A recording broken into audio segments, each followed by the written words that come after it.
Sabi po nila, buti pa raw ang gasolina, nagmamahal. Idinaan po sa mga ganyang hugot at mga memes ang pagkadismaya ng ilang netizens sa mega oil price hike. Ating saksihan.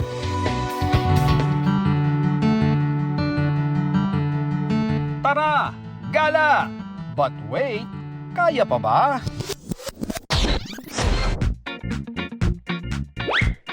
Ang OA sa mahal ng gasolina. Kung pwede nga sanang lumipad na lang. Nag-ala manananggal tuloy ang kapwa kagawad ni Elmer nang subukan ng filter sa TikTok. Biro ni Elmer, kung pwede lang magkapakpak para libreng makapunta sa iba't ibang lugar. Ang isang netizen napahirit. Sana gas na lang ako para sobrang kailangan, sobrang mahal at nakakatakot mawala. Si Ma'am naman, kuhang-kuha pati hugot ng iba. Ang hugot ng isa pa, idaan sa paggawa ng animation sa tulong ng teknolohiya. Buti pa ang gasolina nagmamahal. Yung kausap mo ba? Mahal ka din ba? Aray ko po!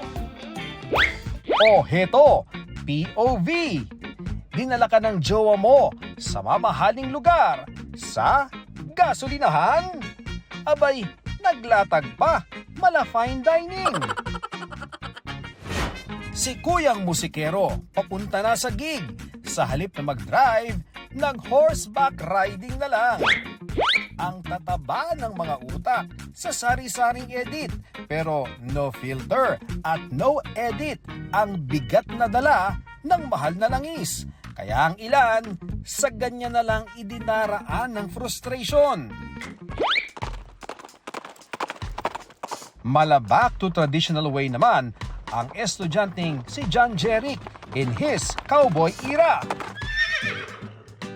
Pinasubok daw ng kanilang eskwelahan ang pagsakay sa kabayo sa mga marunong na.